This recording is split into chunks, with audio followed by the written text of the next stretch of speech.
बहुत बहुत सम्मान किए प्यारे धर्म साथियों।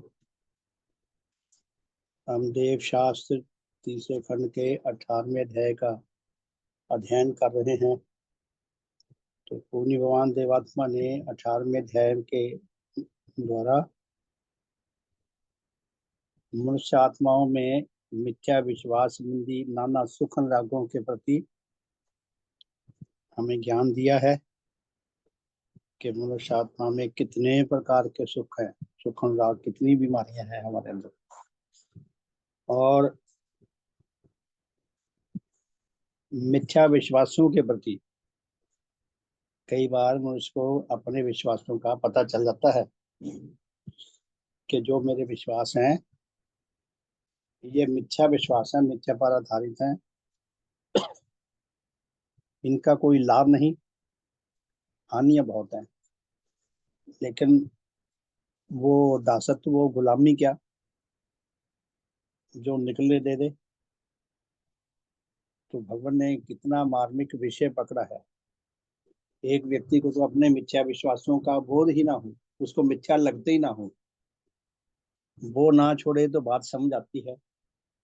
एक व्यक्ति को समझ आ जाए अच्छी तरह कि मैं जो विश्वास रखता हूँ ये विश्वास मिथ्या विश्वास है और ये मेरे लिए हानिकारक ही रहेंगी, उसके बावजूद भी यदि उसके अंदर उसका दासत्व इतना बढ़ गया मिथ्या विश्वासों का, फिर वो जानते बूझते हुए भी उन्हें ढोने के लिए विवश हो जाता है।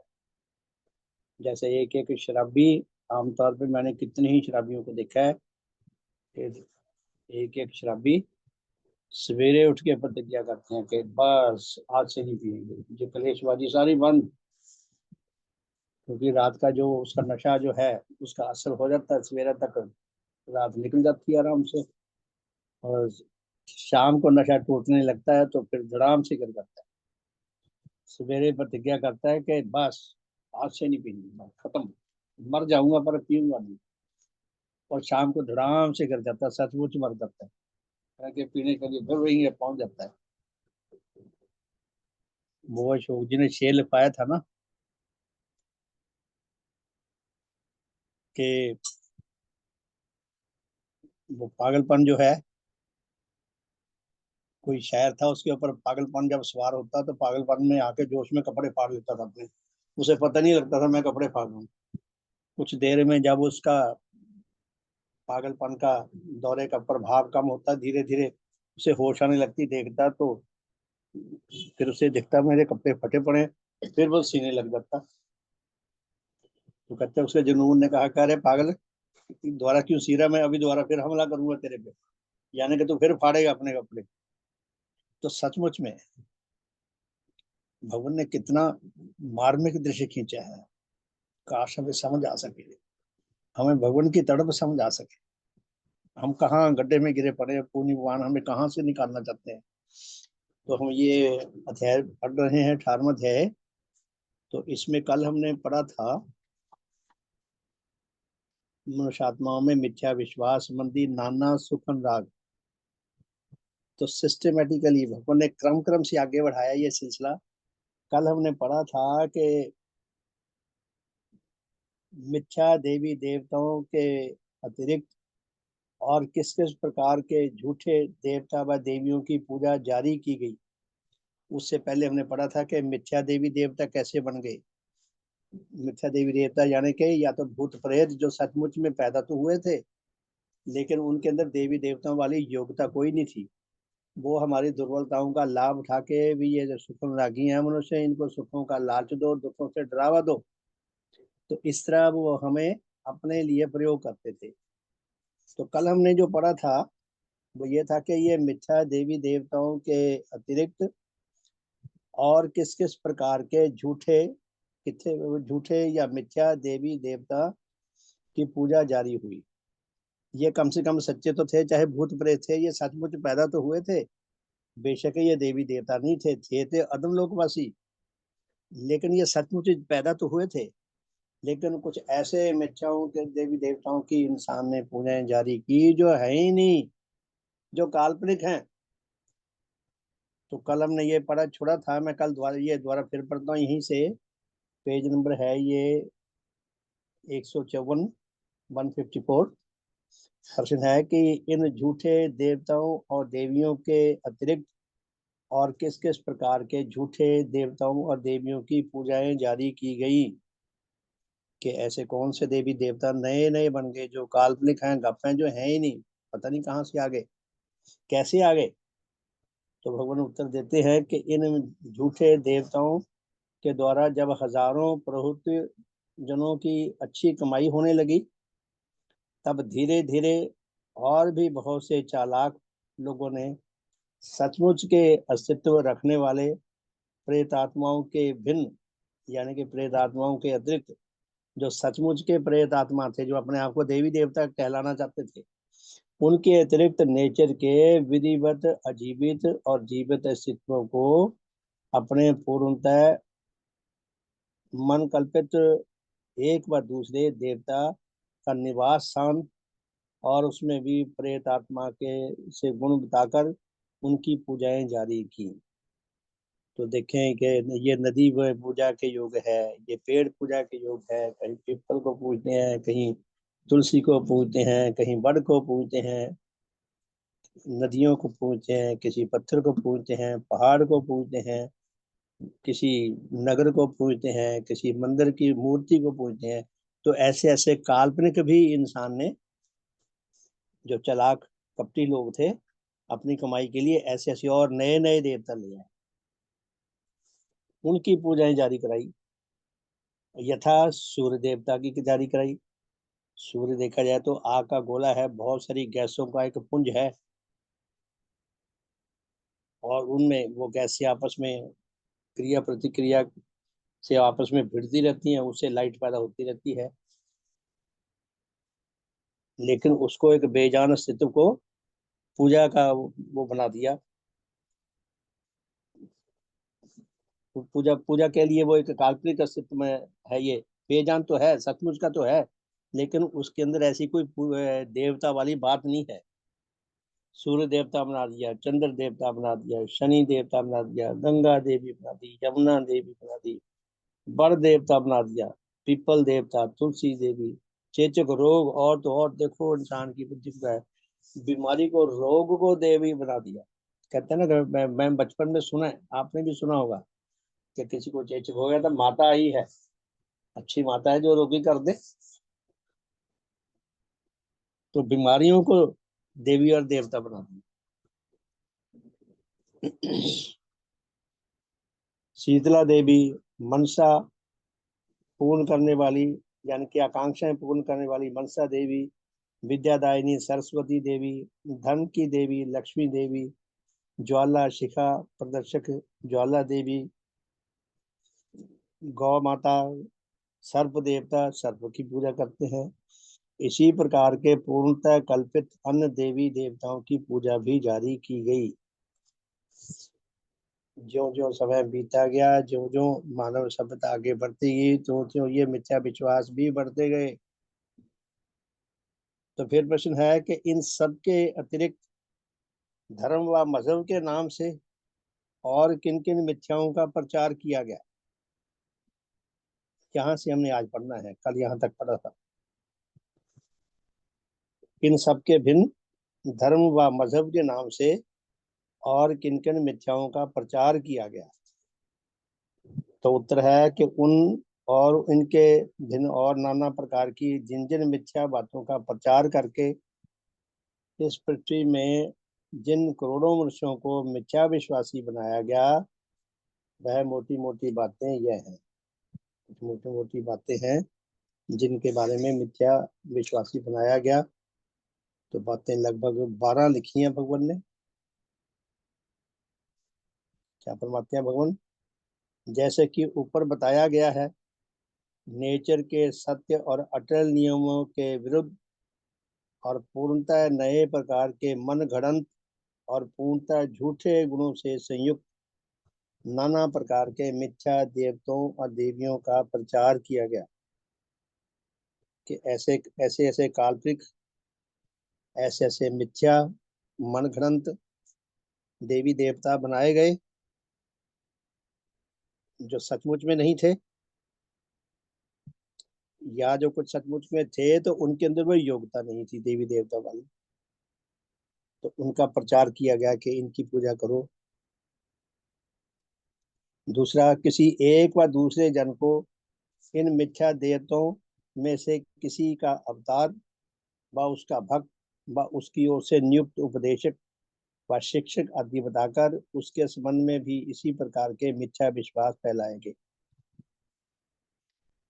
फिर किसी को किसी देवता का अवतार बताया गया, उसका प्रतिनिधि बताया गया, उसका भक्त बताया गया कि इसके अंदर भी अपने देवता वाली योग्यता है, उसका उसको उपदेशक नियुक्त किया गया कि ये उसकी ओर से उपदेश देते हैं, आदि आदि ऐसी बातें, ऐसी मिथ्या का प्रचार फैलाया गया।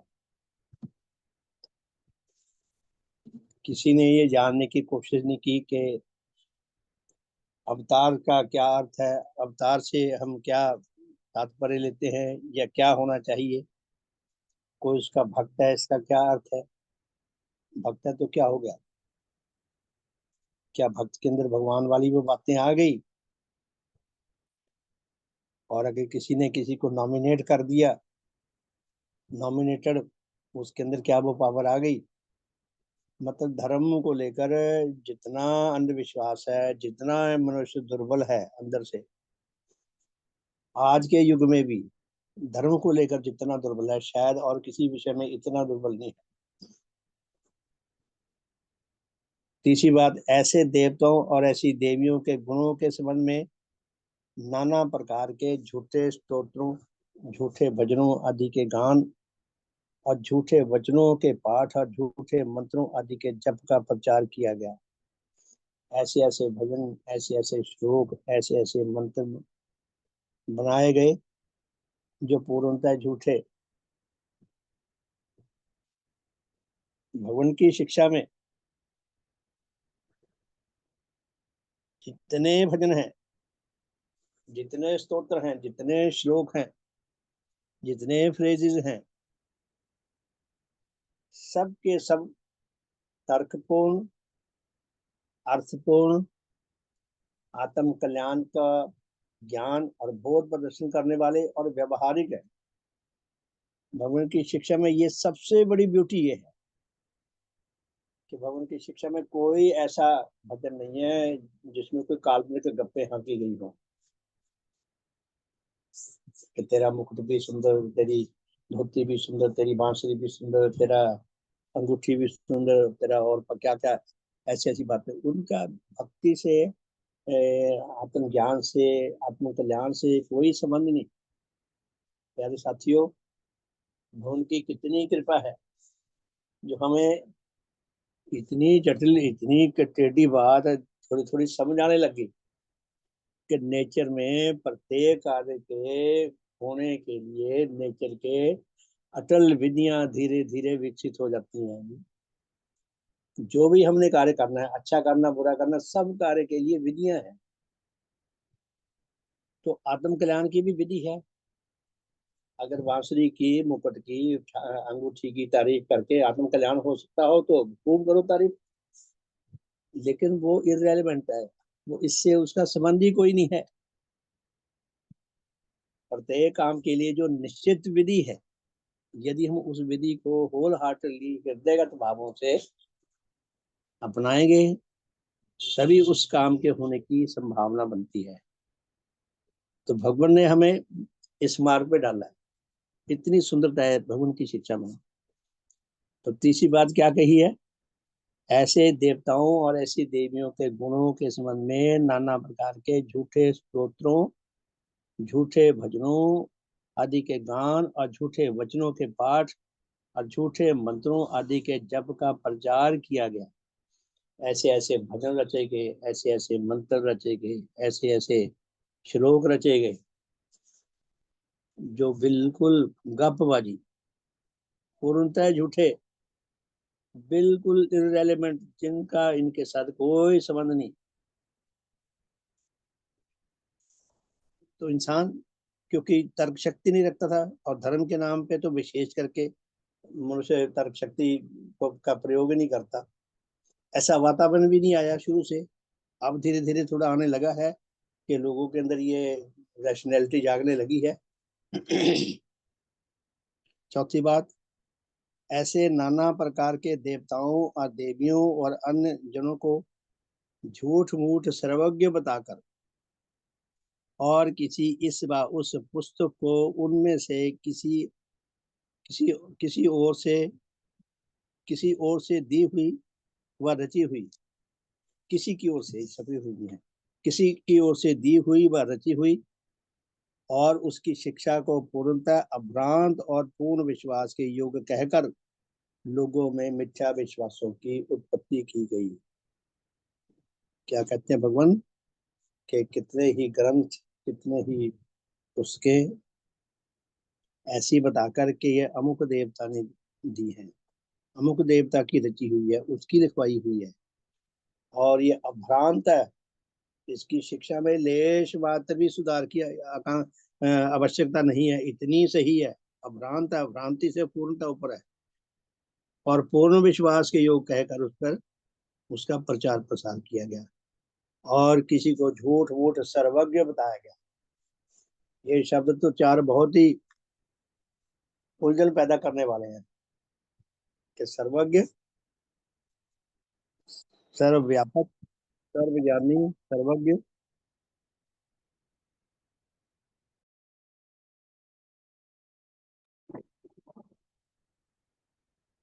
शुभ हो। हाँ जी, तो मैं याद कर रहा था, सॉरी बीच में रिंग आ गई थी कि कोई नेचर में सिवाय नेचर के कोई सर्वर नहीं है। गोल्डी बोलते बात है, नेचर में कोई सर्वज्ञ नहीं है, केवल नेचर सर्वज्ञ है। और नेचर सर्वज्ञ होकर भी नेचर की अपनी अटल विधियां हैं, उन्हीं के अनुसार जो काम होना है वो पार्शली होना है, टुकड़ों में होना है चाहे विस्तार में होना है। तो सर्वज्ञ कोई नहीं है। अगर कोई सर्वज्ञ है तो केवल नेचर है, ना कोई सर्वशक्तिमान है। नेचर की तुलना में सब बहुत दुर्बल है। नेचर सर्वशक्तिमान होकर भी सर्वशक्तिमान वाला नेचर भी काम नहीं करती। वो धीरे धीरे विकास क्रम में, धीरे धीरे विनाश क्रम में वो घटनाएं घटती हैं, तो वो धीरे धीरे डेवलप होता है। नेचर की विकास क्रम की और विनाश क्रम की अपनी जो विधियां हैं उनके अनुसार काम आगे बढ़ता है। सर्वशक्तिमान यदि कोई है तो केवल नेचर है। सर्वज्ञ अगर है तो नेचर है, सर्वशक्तिमान नेचर है अगर है तो है, और और कोई नहीं है, ना हो सकता है। क्योंकि नेचर जो है ये इसका स्थूल नहीं है। नेचर सब जानदार और बेजान, सूक्ष्म से सूक्ष्म, स्थूल से स्थूल जड़ तत्वों तथा जानदार और बेजान शक्तियों के जोड़ का नाम नेचर है। नेचर अपने आप में कोई स्थूल अस्तित्व नहीं है। इसलिए इसलिए नेचर को भी हम सर्वशक्तिमान सर्वज्ञ मान सकते हैं, या ये समझ सकते हैं कि वो होकर भी वो अपने जो उसके अंदर अस्तित्व है उन्हीं के माध्यम से काम करेगी। तो भगवान क्या फरमाते हैं कि ऐसे नाना प्रकार के देवता और देवियों और अन्य जनों को झूठ मूठ सर्वज्ञ बताकर, कि कोई सर्वज्ञ नहीं है। अगर सर्वज्ञ है तो वो प्रूफ दे। जब किसी का जांच पड़ताल होती है तो पता लग जाता है कितना लिमिटेड है, सीमित है सभी। तो झूठ मूठ किसी को सर्वज्ञ बताकर और किसी इस व उस पुस्तक को उनमें से किसी और की दी हुई और उसकी शिक्षा को पूर्णतः अभ्रांत और पूर्ण विश्वास के योग कहकर लोगों में मिथ्या मिथ्या विश्वासों का की उत्पत्ति की गई। भगवान देवात्मा ने अपनी जो शिक्षा दी है, आप देखिए देव शास्त्र चौथे खंड में भगवान ने कितनी कृपा की है। भगवान की सारी शिक्षा नेचर की कोख से पैदा हुई है और विज्ञान मूलक है, जिसको जांचा जा सकता है वैज्ञानिक विधियों के अनुसार और उनके परिणाम को समझा जा सकता है। उसके बावजूद भगवान ने हमें कितनी, मैं कहूँगा, रिलैक्सेशन दी है। भगवान ने फरमाया है कि अगर समय के साथ साथ विज्ञान इतना विकसित हो जाए और विज्ञान के विकसित होने से उनकी शिक्षा में कुछ ऐसा लगे कि जिसके अंदर सुधार की गुंजाइश बहुत आवश्यक है, तो चाहे वो भी कर लेना। भगवान ने ये हमें इतनी बड़ी छूट दी है। लेकिन भगवान ने बिल्कुल हमें सत्य और शुभ की ओर ले जा रहे हैं, लेश मात्र भी हमें भ्रम में नहीं रहने दिया। पांचवी बात, ऐसे नाना प्रकार के कहलाने वाले देवताओं और उनमें से किसी के कहलाने वाले भक्तों व उनमें से किसी के कहलाने वाले किसी अवतार व संबंधी व उनमें से किसी नियुक्तिजन की विविध प्रकार नियुक्तिजन की विविध प्रकार को नियुक्तिजन की विविध प्रकार को पाप व दुराचार मूलक शिक्षाओं और क्रियाओं को उचित व शुभ कर्म बताकर लोगों में उनके संबंध में मिथ्या विश्वासों का प्रचार किया। मैं पुनः पढ़ता हूँ, उसमें कुछ गड़बड़ लगती है मुझे लैंग्वेज। ऐसे नाना प्रकार के कहलाने वाले देवताओं व उनमें से किसी के कहलाने वाले भक्तों व उनमें से किसी के कहलाने वाले किसी अवतार व संबंधी व उनमें से किसी नियुक्त जन की विविध प्रकार की पाप व दुराचार मूलक शिक्षाओं और क्रियाओं को उचित व शुभ कर्म बताकर लोगों में उनके संबंध में मिथ्या विश्वासों का प्रचार किया गया। हाँ ठीक है। तो भगवान क्या स्पष्ट करते हैं कि नाना प्रकार के कहलाने वाले देवताओं या उनके भक्तों या उनके संबंधियों या उनके अवतारों या उनके द्वारा नॉमिनेटेड लोगों के द्वारा जो भी कोई शिक्षा दी गई, उस शिक्षा को पाप रहित और दुराचार रहित और शुद्ध बताकर मिथ्या का प्रचार किया गया। देखिए, धर्म में और विज्ञान में मूल अंतर क्या है?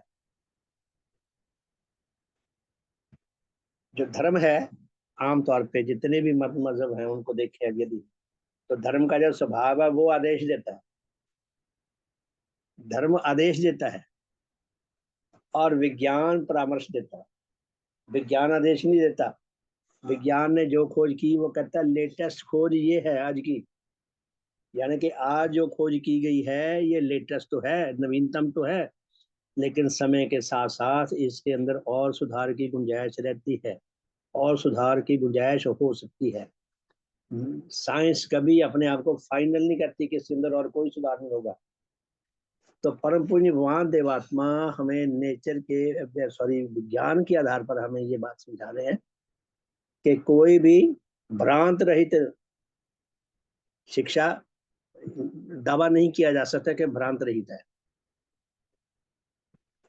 छठी बात, ऐसे नाना प्रकार के कहलाने वाले देवताओं व उनमें से किसी के कहलाने वाले किसी अवतार व उनमें से किसी के भक्त व उनमें से किसी की ओर से कहलाने वाले किसी नियुक्त जन, नॉमिनेटेड जन यानी कि, व किसी अन्य कहलाने वाले सिद्ध, साधु, पीर, फकीर, बलि, गुरु, शिक्षक, ऋषि, मुनि, सन्यासी और योगी आदि के संबंध में नेचर के अटल नियमों के विरुद्ध नाना प्रकार की अद्भुत क्रियाओं व चमत्कारों व करामातों व मौजों, मौजों का मतलब चमत्कार होता है, कि दिखाने की झूठी गप्पें गढ़कर उनके संबंध में लोगों में मिथ्या विश्वासों का प्रचार किया। भगवान कहते हैं कोई भी अगर ऐसा क्लेम करता है कि अमुक व्यक्ति या अमुक देवता या उसका अवतार या उसके द्वारा नॉमिनेटेड व्यक्ति ये चमत्कार दिखा सकता है। चमत्कार की जनरल अगर हम देखें तो चमत्कार की साधारण धारणा हमारे सामने क्या आती है कि ऐसी घटना जो नेचर के नियमों के एकदम विपरीत हो। नेचर में ऐसी घटना कोई नहीं होती। आप देखें यूट्यूब पे ऐसी बहुत सारी आजकल वो वीडियोस मिल जाती है। आजकल ऐसे ऐसे वो चमत्कार दिखाते हैं विज्ञान के आधार पर भी, जो बिल्कुल सचमुच लगता है भी इसने कमाल ही कर दिया, चमत्कार ही कर दिया, अननेचुरल घटना करके दिखा दिया, ऐसा लगता है। लेकिन वो इतने तीक्ष्ण बुद्धि वाले लोग होते हैं, वो कई बार ऐसा तरीके से वो चीज पेश करते हैं कि जो उनका फ्रॉड होता है वो इतना छुपा होता है। आपने देखा होगा वो यूट्यूब पे बहुत सारे दिखाते हैं भी एक पैर के ऊपर ऐसे बैठा है जैसे कोई कुर्सी पे बैठा है, वो कई बार बिल्कुल आगे को झुका होता है या कई बार बिल्कुल पीछे को जैसे आधा लेटा होता है, ऐसा वो गिरता नहीं है। तो उसमें वो दिखाते हैं कई चमत्कारों का जो पीछे ना उसका जो उसको क्लैरिफाई करते हैं कि उनके अंदर ऐसे स्टैंड बनाए होते हैं लोहे के जैसे सरिये पे होने होते हैं, वो तो देखते नहीं कपड़े के अंदर होते हैं, तो देखने वाले को यूं लगता है कि वो अपने पैर से बहुत पीछे को झुका होता है। कहने का अर्थ ये है कि नेचर में ऐसा चमत्कार कोई नहीं जो अननेचुरल हो। सच्चा चमत्कार है जो भगवान ने करके दिखाया, वो भी नेचर में संभवतः तभी हुआ है। जो भी सच्चा चमत्कार तो हो सकता है नेचर के अटल नियमों के अनुसार, लेकिन ऐसा चमत्कार कोई नहीं हो सकता जो अननेचुरल हो। यदि कोई ऐसा क्लेम करता है वो गप है, वो विश्वास, मिथ्या विश्वास ऐसे फैलाए गए। लेकिन समय के साथ साथ जो जो विकास का सिलसिला आगे बढ़ रहा है, तो मिथ्या विश्वास धीरे धीरे जा रहे हैं। तो आगे भगवान क्या फरमाते हैं? किसी कहलाने वाले इस व उस देवता व देवी व कहलाने वाले किसी इस व उस देवता के अवतार व भक्त व उसकी ओर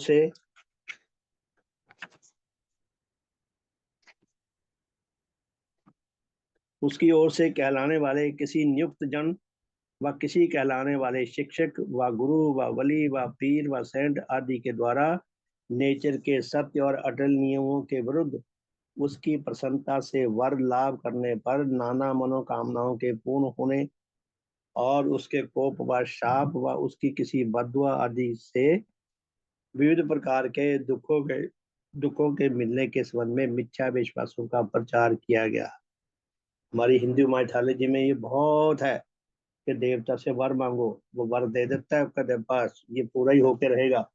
बहुत भरी पड़ी है ऐसी गप्पे। ऐसा नेचर में बिल्कुल संभव नहीं है किसी के वरदान देने से कि वो बिल्कुल जैसे पत्थर पे लकीर हो के जो इसने कह दिया वो पूरा होगा। अगर पूरा होने की संभावना होगी, नेचर के अटल नियमों के अनुसार पॉसिबिलिटी हो सकती है, हो तभी तो माना जा सकता है। लेकिन किसी के वर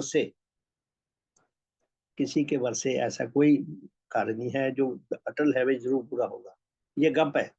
उसी तरह किसी के शराब के कितने कितने घटनाएं भरी पड़ी हैं, वर की भी भरी पड़ी हैं, शराब की भी भरी पड़ी हैं। तो ये सब गप है, ये धीरे धीरे ये मिथ्या बातें ये जाने के लिए है। आठवीं बात, मनुष्य के मर जाने पर नेचर के सत्य और अटल नियमों के विरुद्ध किसी व उसे कहलाने वाले देवता के द्वारा उनके नाना प्रकार के कर्मों के लिए एक व दूसरे प्रकार के पुरस्कार व दंड पाने के संबंध में मिथ्या विश्वासों का प्रचार किया गया। तो ये भी मिथ्या विश्वास है कि किसी के मर जाने पर और नेचर के सत्य और अटल नियमों के विपरीत उसको कोई ऐसा फल मिले या कोई ऐसा दंड मिले जो नेचर में पॉसिबल नहीं है। तो ये भी मिथ्या का प्रचार फैलाया गया, ये भी संभव नहीं है, उन पे भी विश्वास नहीं करना चाहिए। प्यारे साथियों, आपको याद होगा कि शायद ये मेरे ख्याल में 25 साल के आसपास टाइम हो गया होगा कि यह दूध पीने वाला ये बड़ा मामला चला था। 1992-93 के आसपास शायद ये चला था सिलसिला कि मंदिरों में भाग रही है भीड़ दूध पिलाने के लिए, गणेश जी दूध पी रहे हैं, दूध पी रहे हैं, दूध पी रहे हैं। तो मेरे पास भी ऑफिस में एक आया, मुझे खींच के जाए, कहता तू अपने आप को बड़ा पाटे खा बना फिर रहा, चल कहता दिखाए मंदिर में गणेश जी दूध पी रहे। मैंने कहा भाई मैं तो मानता नहीं कि गणेश जी दूध पी रहे हैं। अगर वो पत्थर का है, अगर उसके अंदर डाइजेस्टिव सिस्टम नहीं है, अगर उसके अंदर नाड़ी संस्थान नहीं है, अगर उसके अंदर फेफड़े नहीं है, अगर उसके अंदर दिल नहीं है, उसके अंदर नसें नहीं है, अगर वो अलाइव नहीं है जैसे हमारी बॉडी है, तो वो दूध नहीं पी सकता। मैं नहीं मानता, ये गप है। हाँ, बाकी शाम तक पता लग जाएगा। और शाम को ही टीवी पे उन्होंने बता दिया था ये गप है।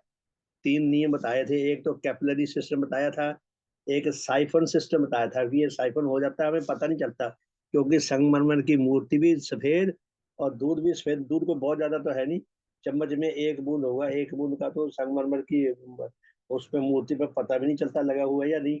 तो देखने वाले को यूं लगा भी मूर्ति पी गई। अच्छा, मूर्ति मिट्टी की हो तो यूं भी कह सकते भी सोख लेगी, पत्थर की तो सोख भी नहीं सकती। तो ये गप्पेबाजी थी, वो टीवी पे आ गया था, उसके बाद कभी नहीं हुआ। कहने का अर्थ ये है कि हमें सत्य विश्वास में जीने की जरूरत है, हमें अपना एटीट्यूड ऐसा बनाने की जरूरत है कि हमारी वैज्ञानिक सोच हो और हम सदविश्वास के आधार पर चले, जल्दी हम मैं भावनाओं में बह ना जाए, हानि ना उठा लें। कई मिल जाते हैं ना दुगना धन करने वाले, वो ठग के ले जाते हैं। तो हमें बचना चाहिए इन चीजों से। तो आगे क्या बताते हैं भगवान देवात्मा, मनुष्यों के मर जाने पर एक व दूसरे प्रकार के पापों का दंड भुगतने व किसी इस व उस प्रकार के कहलाने वाले पुण्य कर्मों का पुरस्कार पाने के लिए इस पृथ्वी में फिर किसी पशु व मनुष्य आदि के शरीर में जन्म लेने के संबंध में नेचर के सत्य और अटल नियमों के विपरीत मिथ्या विश्वासों का प्रचार किया गया। कि अगर आपने अच्छे कर्म किए हैं तो किसी अच्छी योनि में आपको पुनर्जन्म मिलेगा, अगर बुरे कर्म किए हैं तो दंड भुगतने के लिए किसी बुरी योनि में मिलेगा। तो इस प्रकार की मिथ्याओं का प्रचार किया गया। जो जीव विज्ञान है, जीव विज्ञान जो लोग जानते हैं, एक्सपर्ट हैं इसका, वो समझ सकते हैं कि एक एक कोशिका का जन्म कैसे होता है, कितना लंबा प्रोसेस है, लाखों साल लगते हैं एक एक कोशिका को पैदा होने में। पुनर्जन्म नहीं होता, इम्पॉसिबल है। एक एक जीव के अंदर लाखों करोड़ों कोशिकाएं होती हैं, उनका एक संगठन होता है, एक लंबा प्रोसेस होता है, हर बार नया जीव पैदा होता है। यही हमारा पहला जन्म है, यही हमारा अंतिम जन्म है। हम इसको जितना सही ढंग से जीने का प्रयास करें, जितना हम व्यक्तिगत भावों से सत्य शुभ के आधार पर जीने का प्रयास करें, उतना हम लाभान्वित हो सकते हैं। लेकिन मिथ्या विश्वास वाले भी अपना काम चलाए रह रहे हैं, उनकी दुकान चल रही है खूब, वो भी खूब चलाते हैं जो फैलाने वाले हैं। अभी भी फेसबुक पे व्हाट्सएप पे बहुत कुछ आता रहता है, अभी भी इसने इस विकसित युग में भी वो पुरानी बातें अभी भी वैसी वैसी चलती हैं। तो मिथ्या बातें बहुत फैलाई गई कि अच्छे कर्म करोगे तो तुम्हें अच्छी जगह पुनर्जन्म मिलेगा, बुरे करोगे तो बुरी जगह मिलेगा, दंड पाने के लिए या इनाम पाने के लिए। ये मिथ्या बातें हैं। 10वीं बात, इस पृथ्वी के नाना स्थानों के महात्म्य के संबंध में नाना प्रकार की मिथ्या गप्पे फैलाकर और ऐसी मिथ्याओं के द्वारा उन्हें तीर्थ स्थान बताकर उनके संबंध में नाना प्रकार के मिथ्या विश्वासों का प्रचार किया गया। महिमा फैलाएगी किसी जगह की, और कई लोग बेचारे अंधे होकर पीछे लग जाते हैं। चलो, अगर ऐसा तो हो सकता है कि धर्म के क्षेत्र में, धर्म जगत में किसी विशेष स्थान का धर्म के क्षेत्र में कोई विशेष योगदान हो। जैसे पूरी भगवान देवात्मा ने हमें 4 धर्म स्थान बताए हैं। श्री अकबरपुर, जहाँ भगवान देवात्मा का जन्म हुआ, हमारे पास उत्तर में हमें पता होना चाहिए, समझ होना चाहिए, सॉलिड कारण है कि श्री अकबरपुर देव तीर्थ क्यों है। और रुड़की, फिर लाहौर और सोलन, हमारे पास सॉलिड कारण है कि धर्म के क्षेत्र में इन 4 स्थानों का विशेष योगदान है। उस योगदान के कारण ये 4 स्थल जो है ये धर्म क्षेत्र हैं।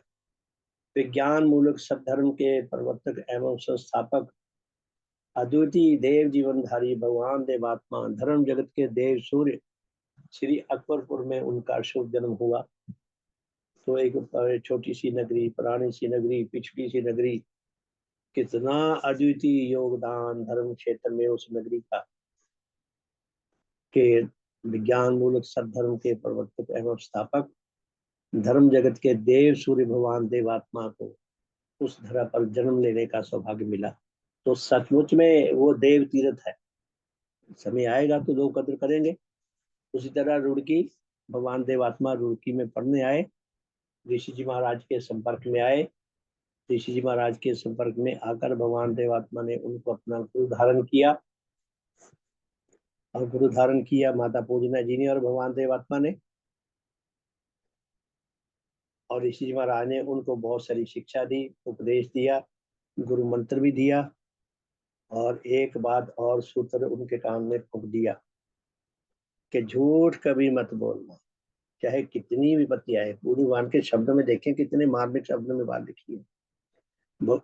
उनका जीवन ऐसा था ऋषि जी महाराज का, भगवान ने कितनी सराहना की है, लिखी है बड़ी शानदार बात कि ऋषि जी महाराज का जीवन खुद का भी ऐसा था, और भगवान देवात्मा का हृदय ऐसा था, उनके अंदर सत अनुराग का बीज वर्तमान था। और माता पूजना जी भगवान देवात्मा की अनुरागी थी, उनके अंदर कहते तुरंत वो बीज प्रस्फुटित हो गया। तो रुड़की का विशेष योगदान क्या है धर्म के क्षेत्र में, कि रुड़की में भगवान देवात्मा के अंदर सत्य अनुराग का बीज प्रस्फुटित हुआ, जागृत हुआ, और जागृत होकर उसने धर्म जगत में वो क्रांति पैदा कर दी कि विज्ञान मूलक सद्धर्म हमें दे दिया। फिर लाहौर भगवान देवात्मा चले गए 1873 में। वहां भगवान देवात्मा के अंदर जो धर्म के प्रति जो स्पृहा थी, भूख थी, विज्ञान वैज्ञानिक विधि के प्रति, धर्म के प्रति, साहित्य के प्रति, इतिहास के प्रति, विकास कर्म के प्रति कितना उनको ज्ञान मिला, कितना उन्होंने मंथन करके ज्ञान खोजा, और कितना उन ज्ञान में पारंगत हुए, और भगवान देवात्मा ने व्रत धारण किया, और भगवान देवात्मा ने वहां देव धर्म स्थापन किया 1887 में। कितना बड़ा योगदान है लाहौर का धर्म जगत में। तो सचमुच में लाहौर महानगर भी तीर्थ स्थल है। उसी तरह भगवान देवात्मा ने 16वें ग्रंथों की रचना की। तो ये तो तीर्थ स्थल है। बाकी तीर्थ स्थलों के नाम पे जो मिथ्या विश्वास फैलाए जाते हैं, वैसे ही उनकी महिमा फैला देते हैं, और बेचारे जो लोग भोले हैं वो जानने की कोशिश ही नहीं करते भी ऐसी महिमा क्या है। जैसे मैं अक्सर देखता हूँ, कई लोग कहते हैं कि मैं पंजाब से हूँ, मुझे गर्व है मैं पंजाब से हूँ। जो भाई गर्व वाली क्या बात है? मुझे तो आज तक सब बात समझ नहीं आई। किसी ने कहा कि जी मैं हिमाचल से हूँ, मुझे बड़ा गर्व है। कोई कहता है मैं भारत से हूँ, कोई कहता है मैं अमेरिका से हूँ, बड़ा गर्व है। इसमें गर्व की क्या बात है? या तो बताओ। मैं कह दूं मुझे मुझे बड़ा गर्व है, मैं देव धर्मी हूँ। मैं ये तो कह सकता हूँ कि भगवान देवात्मा के डिवाइन टच से मुझे कुछ मिल रहा है, जिससे करोड़ों लोगों महरूम है, वंचित हैं। इतना को तो मैं अपने गर्व को कर सकता हूँ, जो सच्चा हो हमारे पास, जो फ्रूटफुल हो, जिसका अच्छा परिणाम निकलता हो। मतलब सॉलिड कारण होना चाहिए हमारे पास किसी भी बात को जानने का, समझने का। तो प्यारे साथियों, कितनी सुंदर शिक्षा है, कितनी भव्य शिक्षा, और कितना बड़ा हमारा सौभाग्य ऐसी शिक्षा को जानने का, समझने का, आत्मसात करने का, और अपने आत्म अंधकार को दूर करने का, हानि से बचने का, सच्चा कल्याण लाभ करने का हमें सौभाग्य मिलता है। सबका शुभ हो, सबका भला हो। बहुत बहुत धन्यवाद। तो साधन को अभी विराम देते हैं जय ध्वनि करके, और रात को मिलेंगे जी 8:40 से 9:30, और फिर कल सुबह 4:30 से न साढ़े सॉरी 5:30 से 6:30। भगवान देवात्मा की जय। भगवान देवात्मा की जय। भगवान देवात्मा की जय। भगवान देवात्मा की जय। सबका शुभ हो, सबका हित हो, सबका मंगल हो, सबका कल्याण हो। सबका बहुत बहुत धन्यवाद। शुभ संध्या। तो रात को मिलेंगे जी फिर। शुभ हो।